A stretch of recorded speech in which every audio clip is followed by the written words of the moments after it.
202-4YOU or BaptistJax.com. The North Florida TPO is committed to shaping our transportation future. We're focused on planning, funding, clean fuels, and new technologies for a vibrant, connected community. Learn more at northfloridatpo.com. Amelia Island celebrates the 60th Isle of Eight Flags Shrimp Festival, May 2nd through 4th in downtown Fernandina Beach, with juried arts and crafts, pirates, music, food, and much more. Info at ameliaisland.com/shrimp festival. This is WJCT News 89.9 Jacksonville. Up next, national and local news from NPR and the WJCT News team.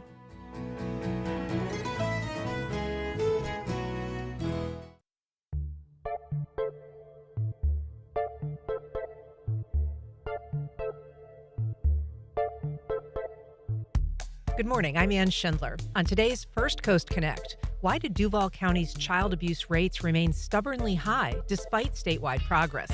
We talked to 3 local experts about what needs to happen to bring those numbers down. Then, pollinating urban renewal. We preview a celebration of the city's Rails to Trails project in La Villa with Groundwork Jacksonville. And from the crowning of the Potato Queen to lawnmower races on Main Street, we preview this weekend's Hastings Cabbage and Potato Festival. Join the conversation. Give us a call at 904-549-2937. You can also email First Coast Connect at wjct.org or tag us on social media. It's all ahead this hour after today's news.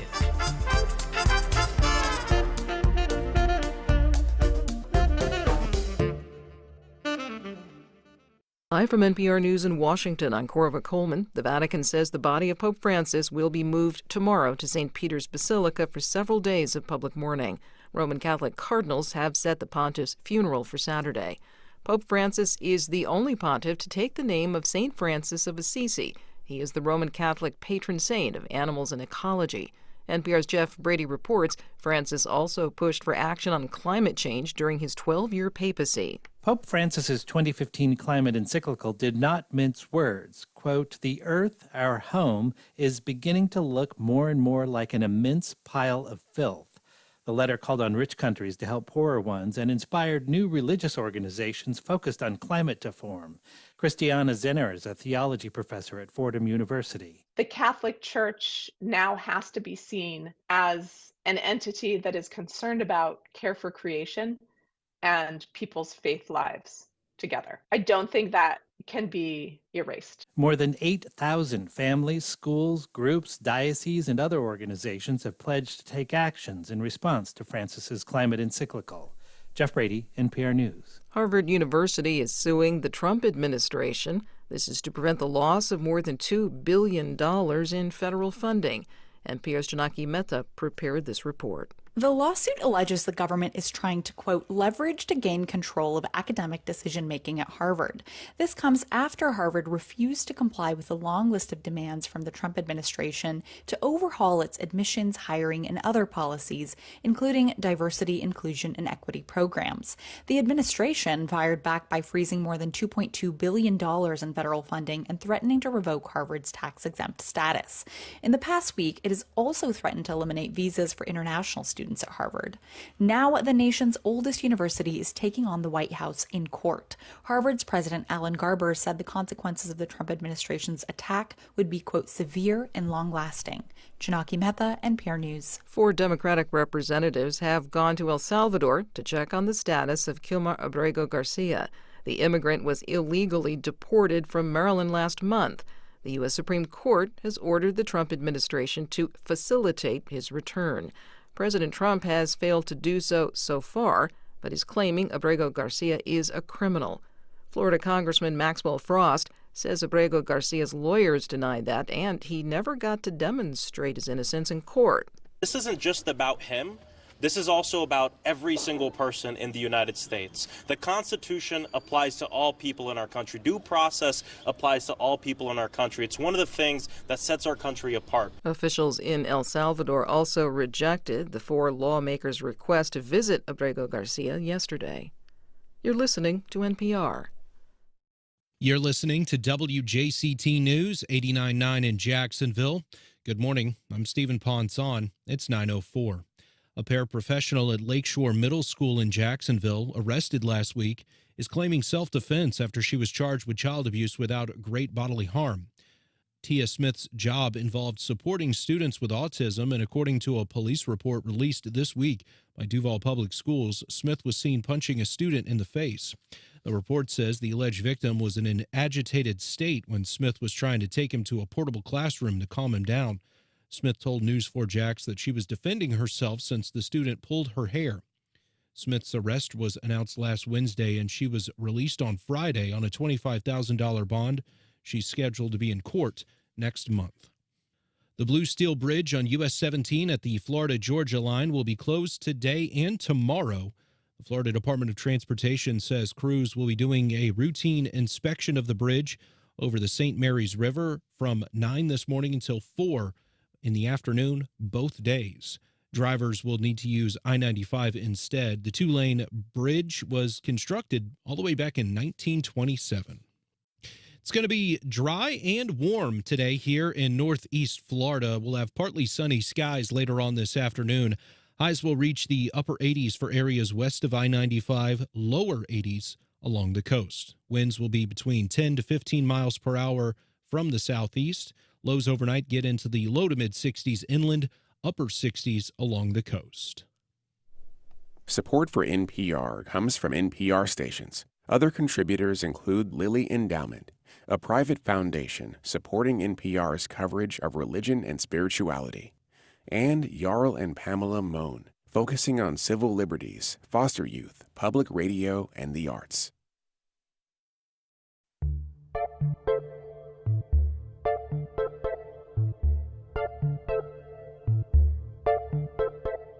Support for First Coast Connect is provided in part by Baptist Health and North Florida TPO. Good morning. I'm Ann Schindler, and this is First Coast Connect. Today, why does Jacksonville remain an outlier when it comes to child abuse cases in the state? We talk with 3 local experts about the reason behind the city's stubbornly high numbers and what needs to happen to change that. Later in the program, just in time for Earth Day, we profile 2 events, one in Jacksonville celebrating urban renewal and one in Hastings celebrating agricultural renewal. But first, the state investigated more child fatalities in Duval County last year than in the 8 nearest counties combined. Here to discuss what is and is not working when it comes to child abuse is Stephanie Metzger, Director of Prevention Services at the LJD Jewish Family and Community Services. Good morning, Stephanie. Good morning. Thank you for having me. Thank you for being here. We're also joined by Lynn Salvatore, practicing family law attorney and former DCF attorney and guardian ad litem attorney. Good morning, Lynn. Good morning. Thank you for having me. Thank you for being here. And welcoming back Nicole Davidson Harshaw, a licensed mental health therapist who works with kids in crisis. Good morning. Good morning, Ann. Always a pleasure. So the current state of child abuse in Duval County, we know that some recent DCF data show that there is a decline in child abuse rates among children who are 5 to 11 years old. That's good news. Mm-hmm. But Duval County's rate remains higher than the state average. Nicole, you work with kids on a daily basis. Mm-hmm. What is it that you think you can attribute that disparity to here in Duval and in Jacksonville? Yeah, the parental mental health issues have been prevailing for some time. And when that's a perpetual problem, a parent does not have the ability to emotionally regulate if they have their own unresolved trauma. And so we could easily see either undiagnosed or unmanaged depression, anxiety, if there's that level of not being able to provide the financial security, the basic needs of life, to be able to provide them with food and stable shelter. And so if a person cannot get up out of bed and take care of themselves, if they don't know how to manage their own well-being, how do they know how to manage the well-being of a child? And so in those instances, we can see the prevailing issues become very crisis managed, unmanaged. And what do we see? Is there something unique about this region or this place that Duval has been, has not seen that decline that some other places have seen? Mm-hmm. I think what we can say is that maybe the resources in the community are not as accessible. And so, and I'm sure we'll touch on that a little bit today, but we do want to make sure that we're mindful that we want to make those mental health resources more accessible, more affordable, and more within arm's reach for our parents and for our family systems. I want to just show for the folks that are watching on our live stream, we have what's a heat map that was created by the Department of Children and Families that sort of shows the circumstance when it comes to child abuse in the region and in the state. And you can see that Duval County really is alone in North Florida, Northeast Florida, and all of the North Florida region, basically north of Orlando, in terms of having a higher rate of child deaths in particular. This is National Child Abuse Prevention Month. Stephanie, with the Jewish Family and Community Services, this is you're an agent that works with DCF. How do you characterize the problem? When you look at a map like that, how do you explain why Jacksonville and Duval County is so different?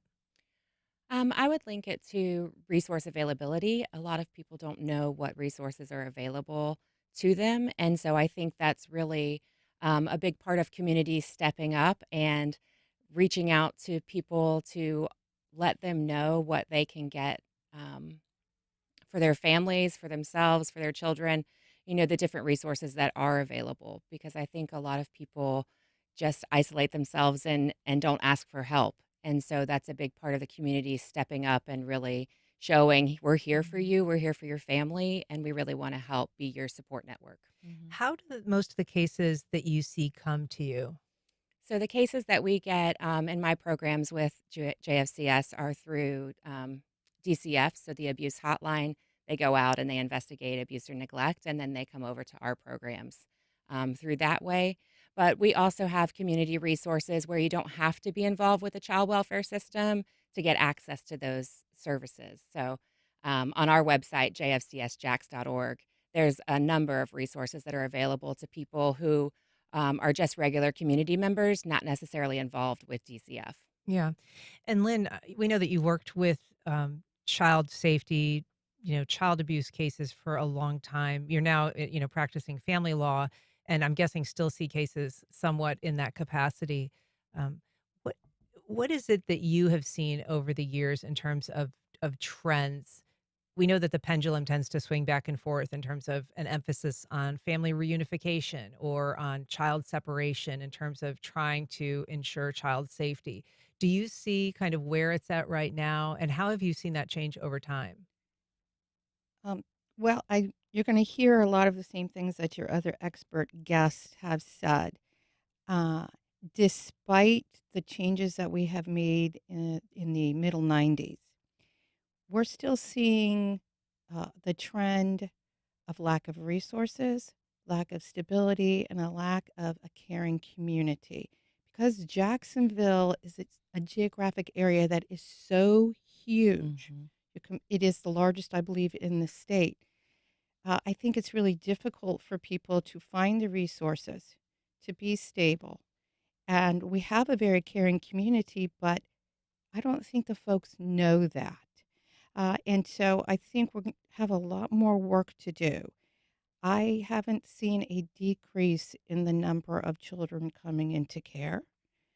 And that's very concerning. But what do we do about it? And that's going to be critical. I still see, and I get cases from Texas that involve families here in Florida. And these folks are very lucky because they can't afford to hire a private attorney. And when the abuse call comes in and I am contacted to help these families, in the cases that I've done, none of the children have had to be removed because these folks have been they've been given the resources, including an attorney who knows the ropes, if you will. And I am a team player, but these things are very, very critical. And I think Duval County has been lacking in this since I've started the practice in this area in the 90s.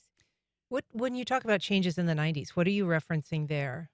I started at DCF in 1995. The environment at DCF was very different.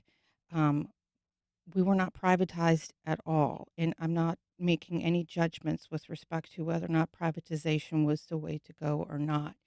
But just from the Child Legal Welfare Department, when we were all one agency, the attorneys were able to work much closer with all the caseworkers. We developed relationships. We didn't have the same amount of turnover with caseworkers.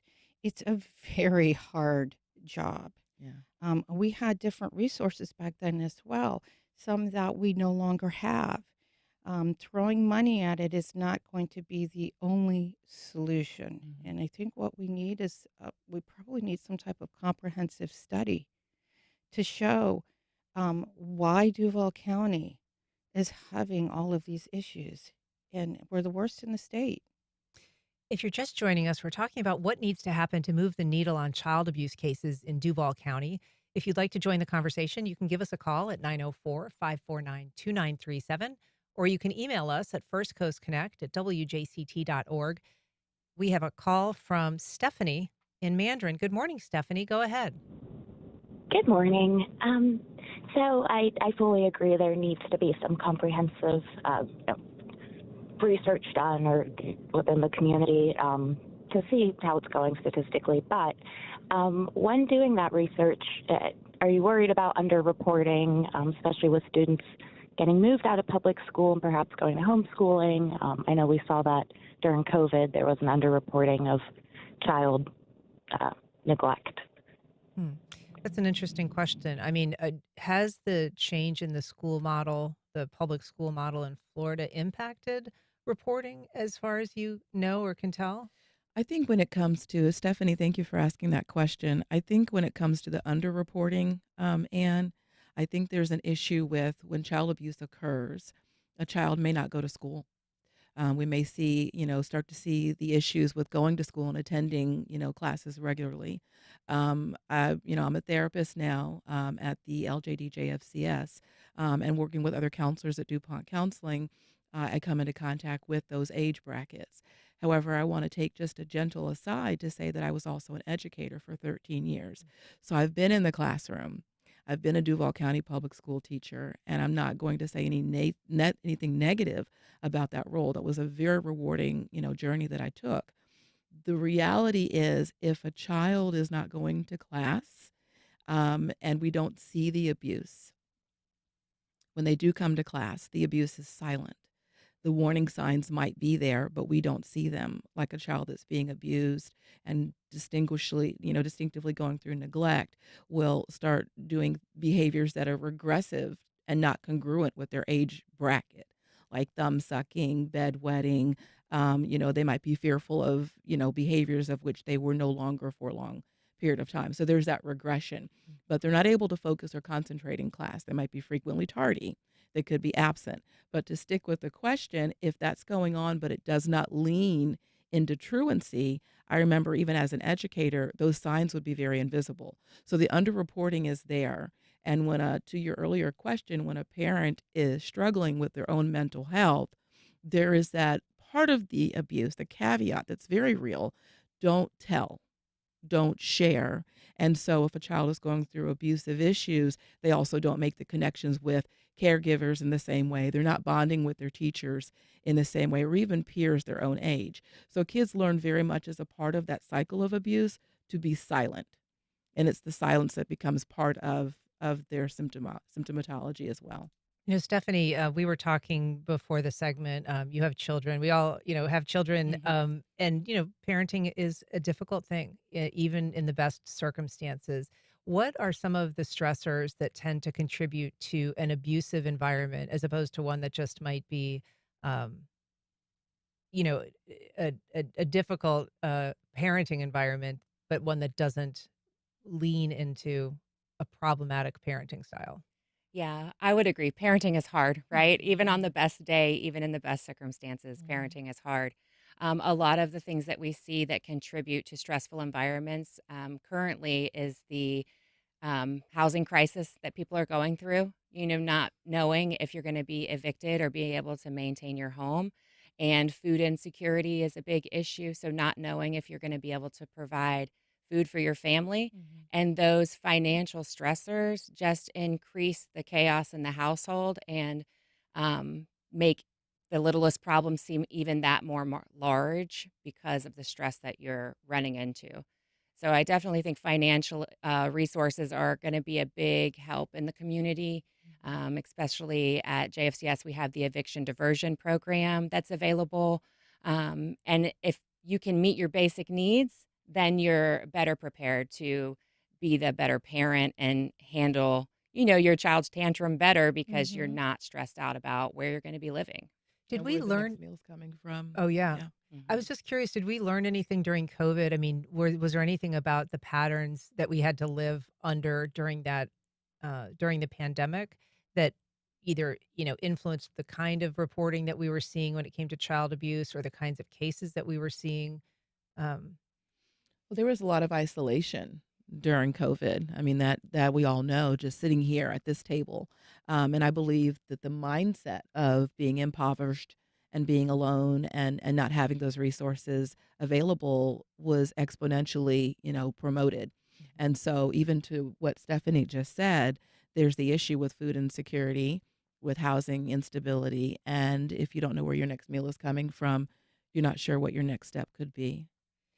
And I Lynn, oh, go I ahead. was going to say, I think a lot of parents lost their jobs during COVID. So that created the financial stressors, and they didn't have their kids going to school. So, on top of trying to find employment, they had to also worry about care for their child.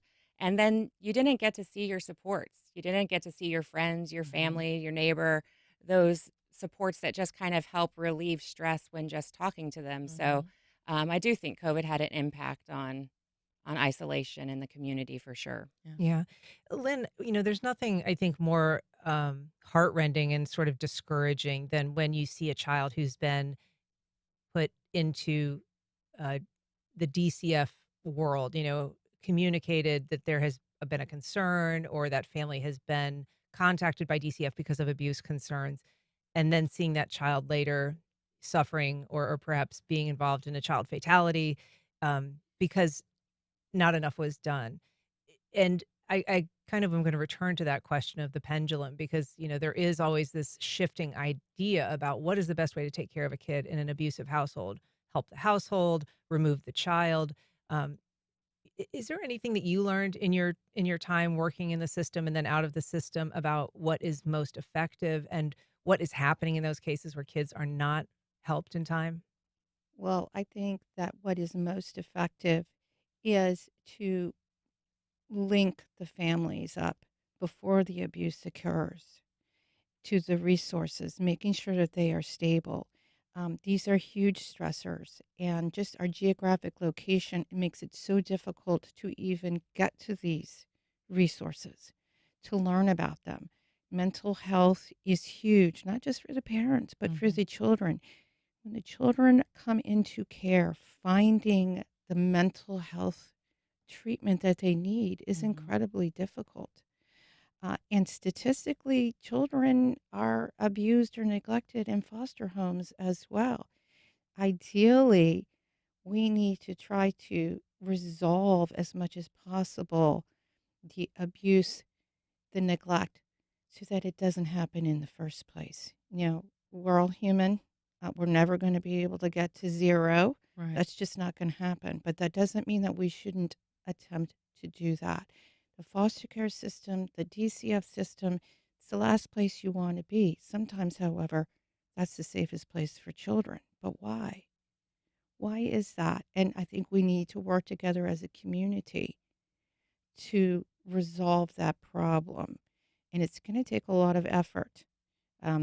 People have done studies before. There have been lawsuits in the past, and there have been plans approved by the courts to improve DCF and their processes. But we continue to see the same pattern, and it is that pendulum. We'll go years where we will have lowered the number of deaths of children in Florida, and then it swings back. And why is that?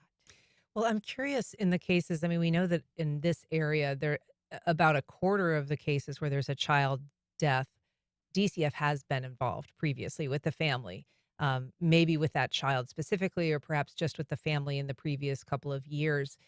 What is not happening when that occurs? Well, and I can't remember ever having anyone tell me that we've had enough foster homes. in Florida. And so you do get those pendulums where uh, the agencies are working very hard to try to keep the children in the homes. And I think when we have limited resources for the parents and for the children, that we're going to see more child deaths. And these Because kids are remaining in the home because there's really nowhere else to place them, you mean? that happens frequently, and you'll see that with children who are older. It's harder to find foster homes or relative caregiver homes for older children. And the older children tend to have a lot more behavioral or mental health issues than an infant would. And again, that just compounds the problem. And those children are at great risk of abuse in their own home or abuse in a foster home. And I don't know the solution, but hopefully as a community we can come together and work towards one. Stephanie, you work, helping kids with placements in foster homes. We do often hear about kids who are in the foster system who are, re-victimized, who are not safe in their placement. What is it that needs to happen to make foster homes a better place for kids to end up? What would help get more people involved in foster care? Is more vetting needed? So I think they are increasing the training that they're providing to foster parents through Family Support Services, the licensing agency for foster homes. But likewise, I think that DCF and the CMOs in the area got together into CMOs, community-based agencies. So in 2008, they did foster care redesign, and that's when a lot of the prevention programs were implemented. I was actually the first worker to pilot a prevention program here in Duval County called the FAST program, and it's designed to keep kids in the home with their parents safely while providing those services and education, because they did find that putting children in foster care has its own set of traumas that go with it. It has higher dropout rates, higher teen pregnancies, higher criminal records, versus if we were able to strengthen that family unit as a whole and keep that family together. And so that's what the FAST program with JFCS does, is work with those families to provide the education, the services, and the resources to keep them together and build a stronger family unit. And I think ultimately that's the best outcome for kids, is if we can do that safely, and hopefully with the services and resources they receive, they won't have to have DCF involvement again, and that child cannot have that trauma of being removed. Nicole, in your experience, in terms of children who remain in a home that has challenges but are able to get some help for that family versus kids who are removed, I mean, first of all, what has your experience shown, and what has the research shown in terms of outcomes for those kids? Research has shown, I don't have the numbers with me today, but it's an ideal way of us approaching the fact that there is something to be said for keeping the unit together. As a family and marriage therapist, when you start getting the communication going, allow that access to workshops, to mentorship programs. It doesn't have to all come from every member of that family unit. This is where we start putting in those resources into the home so that there becomes a daily conversation and they're working within those community resources.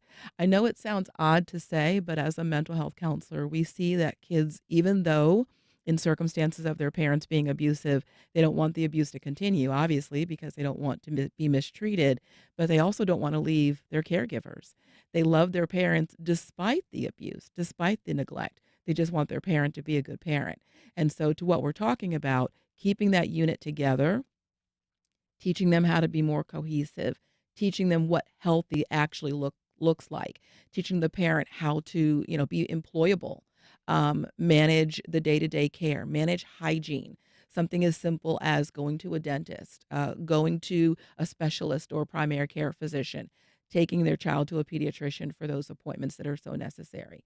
Believe it or not, and I don't want to leave this on the table today, but there's something to be said for addressing the poverty that's going on in Duval County. And I feel like that goes back to something, Lynn, that I heard you, explain earlier, food insecurity, housing instability that Stephanie mentioned, all of this contributes to that family system suffering. And even though it's ideal to protect that child, and that's the ultimate responsibility that DCF has, we still want to find a way through that FAST program and other programs to find a way to help that system heal and teach them that this is the way to go as opposed to the abuse and the neglect options. I said it earlier, and I kind of want to revisit that statement. Someone does not wake up and say, I want to abuse my child. It is distinctively a caveat of a deeper issue. And we want to get to the core and we want to get to the root. And one way to do that is not to compound that trauma by breaking up that system. And if we can find a way to do that, we can hold that family system in high regard. In terms of substance abuse, how often are the cases that you see have that as an element in them? About what percentage would you say? So I don't have an exact number for you, but I would say a high percentage of our cases involve substance misuse. That's really a symptom of an underlying issue, and I'm sure Nicole can speak more to it from the mental health side. But typically what we're finding is that there's a deep-rooted trauma that has occurred to that parent, and they're masking it or treating it with substance misuse. And so you can provide services to address the substance misuse, but you really need to address the mental health piece of it as well to get to that deep core issue. I can give an example. We had a mom who had a case with us, and it turned out her substance misuse was just a symptom of her victimization as a child herself. So she had been sexually abused in her childhood, which turned into human trafficking, which turned into her trying to just block that trauma from happening. And so really engaging our families, getting to know our families from a non-judgmental standpoint allows them a safe space to say, hey, this happened to me. And when you can figure out the root cause, then you can really make an impact and a difference. Yeah. We're talking about child abuse rates in Duval County, and you can join our conversation if you'd like. You can give us a call at 904-549-2937 or email us at firstcoastconnect@wjct.org. You can also reach out on Facebook or Instagram or X at FCC On Air. We've got a message from James on Facebook. He says, what can friends, neighbors, clergy members, or other trusted people do to help diffuse the factors leading to the abuse before the law truly needs to get involved? And I guess also I'd add on to that, at what point does the law need to get involved? At what point does somebody need to feel compelled to reach out for outside assistance? I like to fall on the premise of see something, say something. It's better to have more to work with which to work than to have nothing. If a neighbor, to what the caller sent on Facebook, if a neighbor, a clergy member, a family member, identifies, some of those warning signs, some of the psychological distress that seems very incongruent to a normal behavior happening in that family system, have a conversation. Adversity is never easy. That's why we call it adversity. It's difficult. And yet there is something to be learned in mapping it out and exploring what's going on and why is it happening. What kind of signs should they be looking for? To the warning signs earlier for children, it's the bedwetting, the thumb sucking. They start to show fearfulness of something that they may have outgrown before. Like all of a sudden, they're fearful to sleep in their bed. And what we see a lot of parents doing, and I've seen this time and time again with young children in couple counseling, there's the issue with the child co-sleeping with the parent. And it distinctively is at a formidable age where the child should be sleeping independently and learning how to be autonomous, not only physiologically, but mentally as well. And so the coping skills, even in a healthy setting that does not have abuse, is an underlying issue that creates a core issue when they grow into their adulthood. It sets the tone for inappropriateness that happens, and that creates an unsafe mental health functioning for that individual who grows into an adult and then does not know the healthy boundaries. Are there signs that might be more visible to people who are not necessarily part of the household or privy to what's going on in the household, who might not see things like bedwetting or regressive behaviors? I'm just thinking, of things that are more like visible signs of physical abuse. Right. So when we're talking about bedwetting and things of that nature, right before the segment started, we were talking about us all having children, right? Mine are distinctively legally adults, right? But all of us at some point in time are an aunt or a cousin or a sibling, or a godparent. We have some level of connection, and we see when we may not see, to be very candid, the bedwetting per se, but we see the mannerisms are different. When a child has downcasted eyes, when they start to have frequent physiological symptoms, stomach aches, headaches, things that again do not promote them wanting to go to school. We start to see difficulty with concentration, just things that would not normally be part of their symptomatology. It could be hormonal, it could be medical. But to your earlier question, this is when you bring in that resource. This is when you bring in those conversations and do the exploration. It's just interesting to me that, I mean, I think most people think, well, I should be looking for black eyes and bruises and things like that. And you're really not necessarily advocating that as the best sign for a problem. It doesn't have to be. It's the difficult statement that I'm getting ready to make, but a lot of abusers are very savvy and very creative with the way they issue their abuse.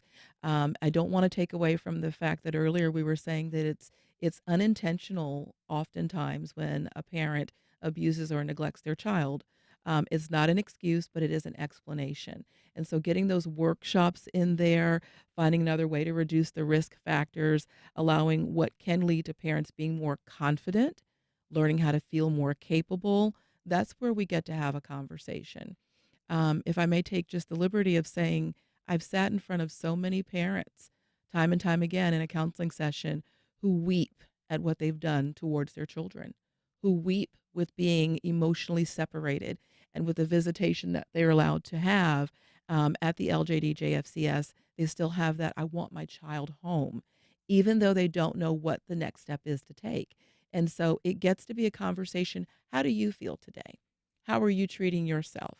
How often do you shower? The conversations get very real. But this is where, like what Stephanie said earlier, these are places that are non-judgmental. It is their safe space. And oftentimes when someone has endured abuse as a child themselves, it becomes a generational pattern. And so they need to learn and get to learn how to create a safe environment here first in order to move forward. Lynn, I've got a question here I want to sort of direct to you because I know that this is something that you've handled in your own work. This is Mark. He says, my daughter and her fiance had a baby at Baptist South. The caseworker misunderstood my daughter during the intake and labeled her a drug addict by accident and called the DCF hotline. For 50 days, my daughter has suffered from this error and she is completely innocent. A CPI was assigned and we told him there's no evidence. It was just a mistake. How do I get in touch with the lawyer at DCF? The hospital agrees it was a mistake, but they have no way of reversing it. That's going to be tough because that is going to remain a part of DCF's records for years. And those were the cases that I was contacted by some agencies in Texas similar to that. I don't know if a DCF attorney is going to speak with an individual outside of a CPI. That's going to be very difficult to do. Now, unless the baby's been removed, Children's Legal Services isn't going to be involved at all if there's been no court action. If there's court action, then the parents are most likely going to be court-appointed attorneys. So what do you do if it's not a court case? Not yet. And that's a huge problem because most people cannot afford to hire an attorney to help them work through this system. And I have a case now where a report was called in by most likely a nurse at a hospital. This is out in the Panhandle. And the accusation was Munchausen syndrome by proxy, and that the mother was neglecting or abusing her 16-year-old daughter. And I heard some similar things.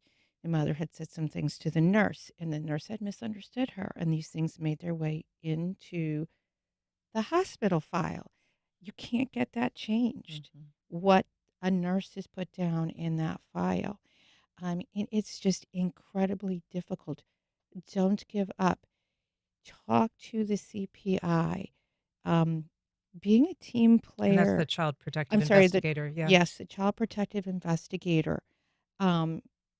be a team player as much as possible with them, because we like to think, and I like to think, that the CPI truly does care about the safety of the child, and the safety of the child and the child's family. Um, it's hard. There's no real solution other than don't give up. And I hope that that baby wasn't removed, and shouldn't have been removed if the mom and baby did not test positive for any illicit drugs or alcohol at birth, and the hospital would have tested for that. We're going to have to leave it there. There's so much to talk about. Obviously, much to be done on this front. But I thank you so much for being here. Stephanie Metzger, Lynn Salvatore, Nicole Davidson Harshaw. Thank you so much for being here. Appreciate it. You're welcome. And thanks for the work that you do. Thank you for the work you do as well. All right. Up next, pollinating butterflies and urban renewal along the city's Emerald Trail. This weekend is celebrating the urban landscape of downtown Jacksonville, from butterflies to local history. Here to tell us about this Saturday's festival on the Emerald Trail is Gloria McNair, Groundwork Jacksonville's Manager of Community Engagement and Equity. Good morning, Gloria. Good morning. We're also joined by Sylvia Powell, owner of Success Gardening and a featured speaker at this weekend's festival. Good morning, Sylvia. Good morning. So the La Villa link of the trail is sort of recently opened. It is part of this kind of vast network of trails that yes, 30 miles of trail, yes. Yes. You're helping to focus efforts in terms of bringing in the community, making sure that there's community participation, awareness, buy-in. Why is that important for the vitality of this project? It's very important because we're building a trail for the communities, going through these 14 urban neighborhoods, and we want them to have a trail that represents them, their history, their culture, their dreams, their desires. And that's why I do the work that I do with community engagement. I believe that. And this stretch in particular, the La Villa Link, is really steeped in a lot of city history. And a portion of it has a new mural that reflects a lot of that city history. Can you tell us about the mural project, how that came to be, and what it contains that reflects the city's history? Well, the mural is gorgeous, thanks to Overstreet Ducasse. And we went through a vetting process to choose him. We brought in neighbors from La Villa and from Brooklyn, and they talked about what was important to them, and they wanted to observe and recognize the past, the present, and the future. And you will see that reflected in the mural, where the pushcart folks from the past, and is stylized now. The representation of nature, the butterflies, and baseball, and the red caps. Yes. Yeah, you'll see all I of saw that. that there's elements of, kind of the jazz history of La Villa, but also, as you say, the baseball history with the red caps and the just the kind of the natural environment, including a lot of the natural flowers. And Sylvia, that is sort of something that you are going to be talking about at this weekend's event. You are an expert in gardening, and in particular, you're going to be able to tell people about how to create, urban gardens and pollinating gardens that help bring in some pollinators. Absolutely. Gardening has been a part of my life, a lived experience. I've been gardening for probably over 40 years. And it is very important that we bring in pollinators because pollinators actually boost our crops. And they also seed for to actually for seeds as well. So if we want to have more seeds to fall to the ground of our pollinators, we need the insects to come in and do their business, pollinate. So not just for your local area, but they travel everywhere. They're just not in that specific area. So with the urban garden, it's very important that we have these pollinators. And so what draws in, particularly, I know that butterflies are a focus of this weekend's event. What is particularly attractive to butterflies? It is specific types of plants. A lot of native species that we have around Jacksonville. Most people think they're weeds. They don't pay attention to them, but they're actually pollinators. So I know we can actually purchase certain plants at our specific nurseries. They can tell you which one is a more of the native varieties, as well as other varieties as well that are pollinators.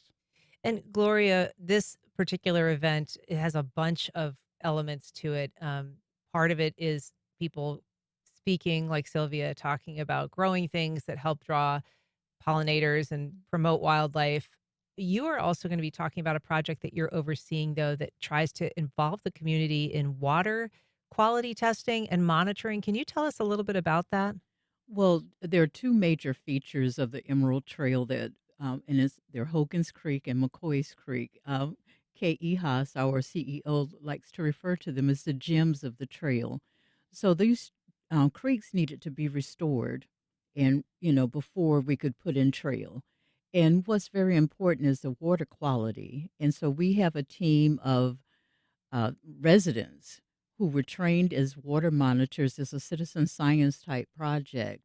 And with McCoy's Creek, they did the preliminary baseline analysis of the water collected so that we know that creek restoration works. So that 5 years from now, when we go back and do water testing, we will see the improvements in the quality. And we also have a group that's working in Hogan's Creek as well. The program is under the CREST program, Community Restoration Environmental Stewardship Training. It's an initiative that we started with the neighborhood of North Riverside in Brooklyn, about 5-6 years ago now. It's been ongoing and wonderful. And we know that both of those creeks in their urban history have had real challenges in terms of pollution and runoff that's, contaminated them. In some cases, there have been contamination from ash sites that were once, created by the city and have had a lot of pollution. How would you gauge where we are now in terms of bringing those waterways back into being something that the community can recreate along and also just enjoy and be proud of? I'm happy to say that McCoy's Creek, we've been working on it for some time, and phase 1 of that restoration has been completed. And that is awesome. The creek that had been bulkheaded and which was unnatural has now returned to a meandering flow, and it's beautiful and it's full of wildlife right now. You'll see a lot of pollinators out there as well. So we're well on the way. I'm happy to say phase 1 is done. And Sylvia, what is it that you're going to be wanting people to take home from this weekend's event? Pollinators, planting pollinators. If we're not gardeners, plant pollinators. We always say, some people say that they don't have a green thumb, but let's try. And the youth, and getting the youth involved and starting to modify at an early age and let them know how vital it is to actually plant pollinators. So this stretch of the Emerald Trail, it is going to play host to this, but there's a lot going on there. In addition to Sylvia speaking and the Park Street Bridge mural that you mentioned that Overstreet Ducasse created or helped create, there's also going to be some guided tours. There's going to be some yoga. There's going to be a butterfly release sort of to celebrate the pollinators. Oh, yes, I think that should be exciting. Everyone gather at the end and watch this 200 butterflies. I think they are painted ladies. I think they're painted ladies, butterflies, and it's going to be gorgeous. Our landscape architect, Dylan, is babysitting the butterflies to Right make now, sure. taking care of Yeah, them. taking care of them. Excellent. All right. Well, the event is called Festival on the Emerald Trail. It's the La Villa link and it's part of Celebrate Trails Day, April 26th. I think it starts at 10. It starts at 10 to 2. All right. Please join us. Well, we're delighted to see you, Sylvia Powell, Gloria McNair. Thank you so much for being here, both of you. Thank you. My pleasure. Thank you. All right. Up next, Spud runs, lawnmower races, and the crowning of the Potato Queen. It's all part of the Hastings Cabbage and Potato Festival.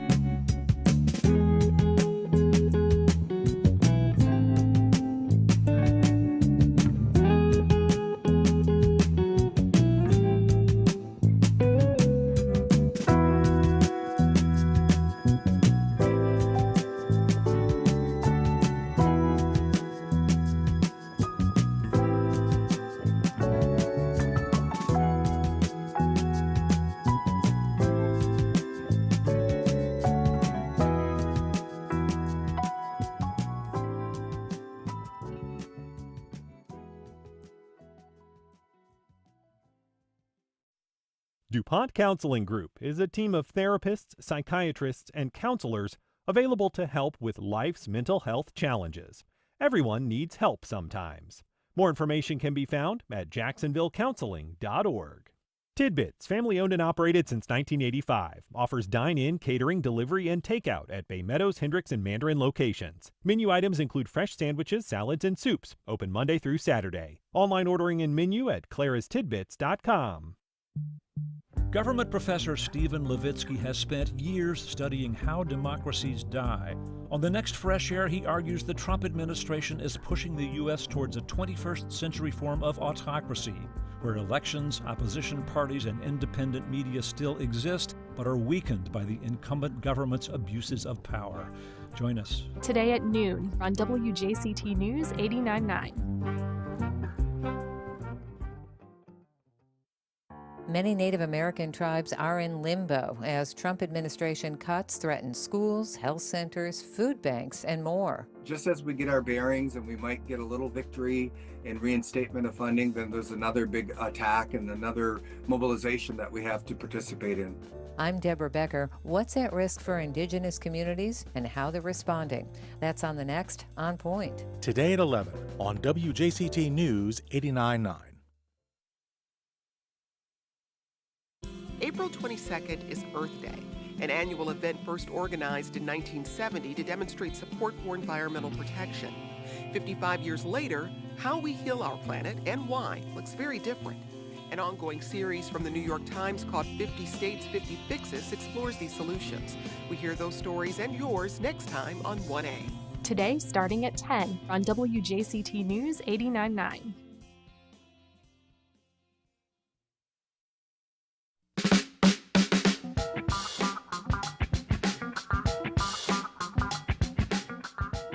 Welcome back. Well, from lawnmower racing to the crowning of Spud royalty, the Cabbage, Potato, and Bacon Festival returns to Hastings this weekend. Here to tell us about it is Sally O'Hara, Executive Director of the nonprofit Hastings Main Street Incorporated. Good morning, Sally. Good morning. Thanks for having us. Thank you for being here. We're also joined by Chef Jen Ashton, owner of Juniper Market in St. Augustine and the soon-to-come Juniper Market in Hastings? Yes, ma'am. Is it going to be called the same? Yeah. Okay. So, Jen, I want to ask you about your move to Hastings because I sort of wonder what it signals about where that town in particular is headed. You've had a very successful business in downtown St. Augustine. You prepare natural food, kind of slow food, really amazing food. Why Hastings? We went out to visit Hastings first in 2023 and really just saw the growth and the writing on the walls for the area. Jenna Dennis brought us out there to look at a property that was coming up for sale. And as far as affordability in St. Johns County, it was really a great fit for us. Super cool historic building, historic area. We just love that aspect of it and thought it would be a good fit for Juniper Market to move out there and bring our style of food to that area as well. And we should say Jenna Davis is also with the Hastings Main Street Incorporated. Right. Jenna Dennis is our chair. Okay. Yes. And, we're talking about historic buildings. Sometimes that requires a lot of extra work on the part of a business owner or a tenant to take care of a building or to preserve its historic nature. How do you help, business owners kind of cross that threshold? Right. One of the missions of the Hastings Main Street organization is to marry historic preservation and economic vitality. So that is our primary goal, is to make businesses thriving on downtown main streets with the ambiance and the attractiveness that makes visiting a unique experience. So we connect them with technical assistance nationally and state level to assist them in their business planning and coach them along. We do a lot of marketing for the businesses as they come to the area. So we help. And Hastings was a little bit of a, not lost in time, but it does have this sort of preserved air about it, in part because it had not been all that financially viable for a long, long time. Right. It had declined over multiple decades and finally hit rock bottom in 2017 and 2018. The county took it over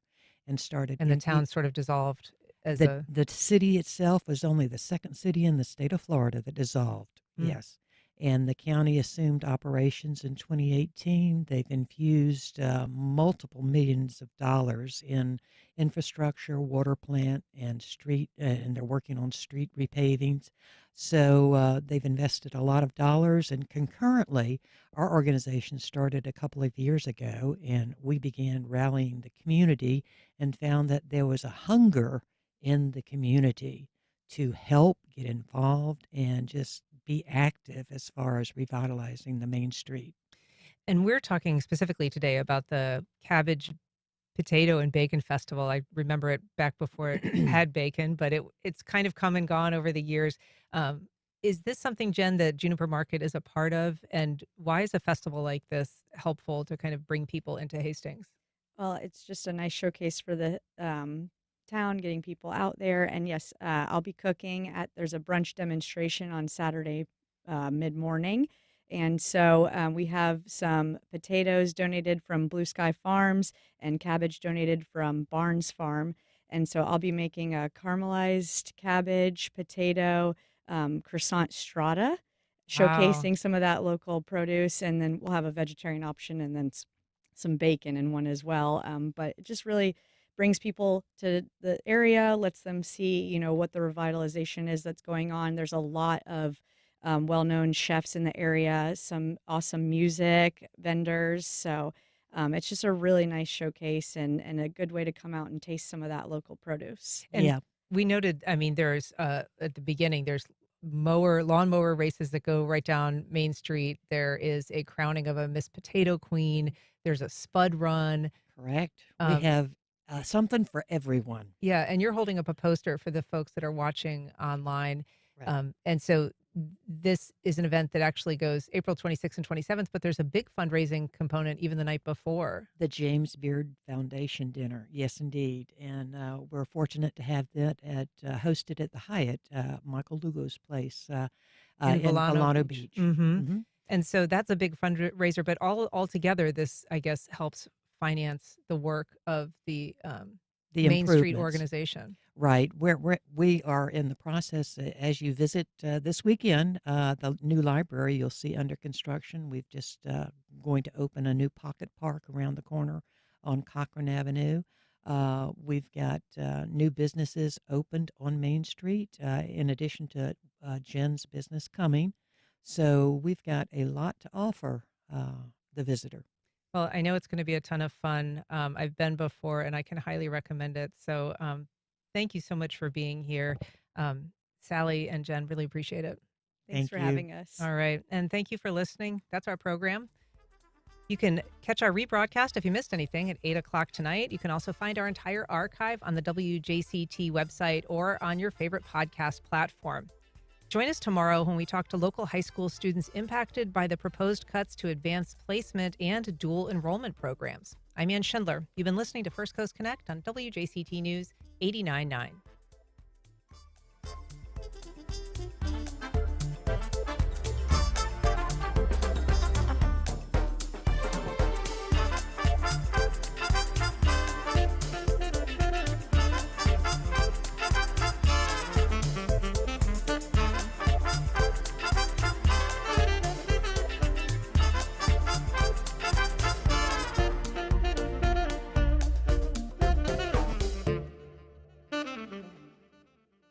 Support for First Coast Connect is provided by Baptist Health and the North Florida TPO.